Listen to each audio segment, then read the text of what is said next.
Hi, this is Rodney Archer. I am the founder of Owning Everything.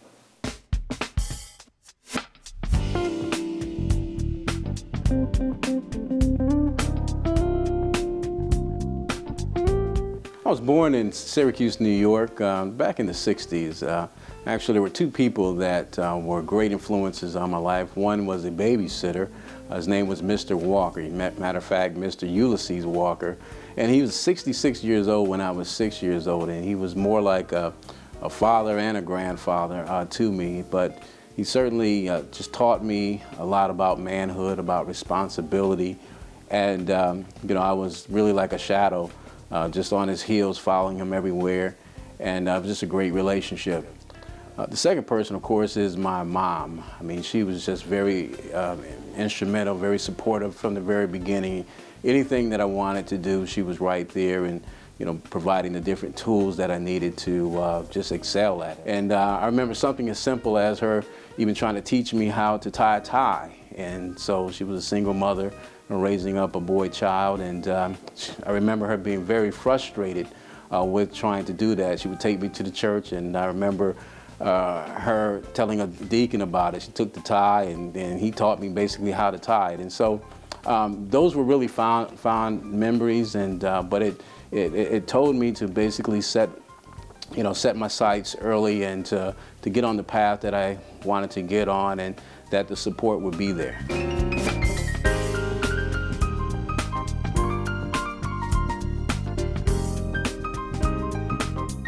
Yeah, my professional background, it consists of the School of Architecture, where I was at Auburn University, spending the 14 years in retail management, partly in Syracuse, New York, and then down in Charlotte, North Carolina, as well as entering into the insurance, financial service, and the lending industry for roughly about 8 years.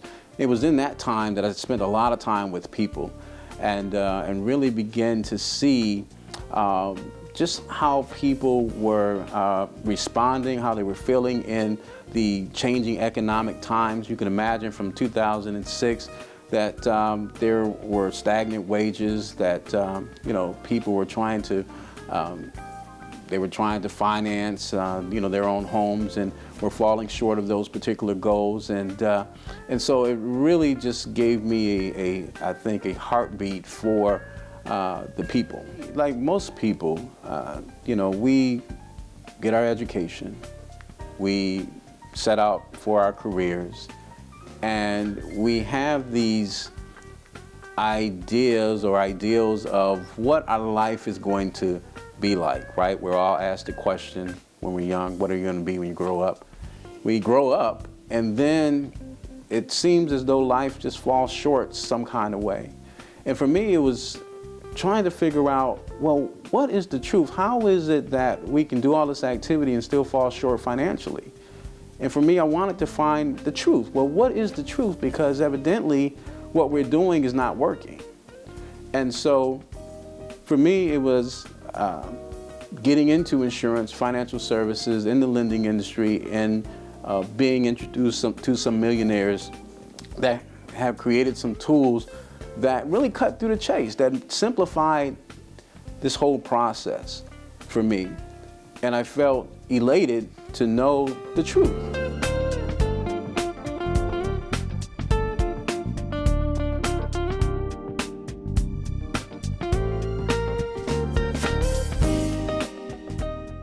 Well, one thing that started me down this path was actually back in 2010 with the home buyer tax credit for $8,000. There were probably about 100 people coming to the table, and I was only able to help less than 10 of those people. And so what that told me was that there was this big lack or gap of information that was available to the average person who worked hard every day and who desired to have a piece of the American dream, but did not have a means or a way by which to achieve it.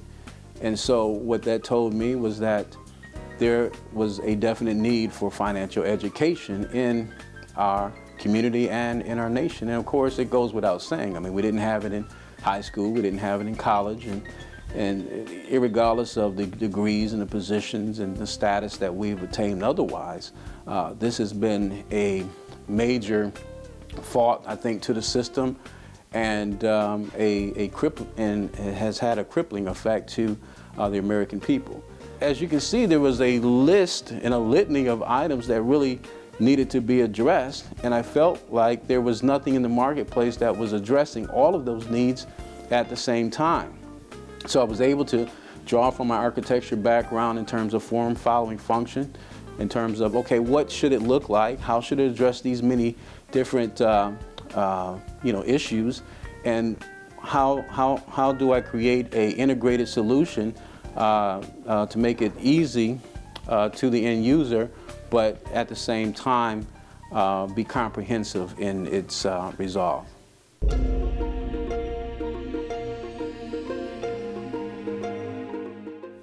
Being a good leader is one that earns respect and trust of others. And so it comes down to being consistent, being dependable, being loyal, being one who is trustworthy, one who follows through with their word.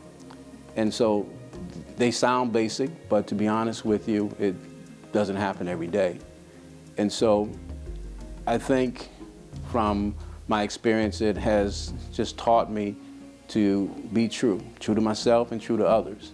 One phrase that I hope will be coined after me is that if you don't see it, that you're created. If you don't like it, you will change it. And I think that's one thing that I've learned in my self-development, is to command life, to make it be what I want it to be. And not just for me, but also for people to see that this life doesn't have to be this passive journey that we accept without any kind of control, but that we can turn it, and that we literally can control our destiny, we can control our futures, and that this life can be what we want it to be. What matters is that we really desire the same thing. We want time to enjoy our families, to enjoy our passions. We want enough resources to be able to enjoy it. And if we can do that for our lives, then guess what? That's what it's all about. As simple as it sounds and as simple as it seems. And so I'm walking it out, and my hope and desire is to be an inspiration for others to walk it out as well. And so I know that in seeing the lives change one by one, that, to be honest, I can't even imagine what all that will look like or feel like. I just know that that is what we desire to do, and I know that's what we will do.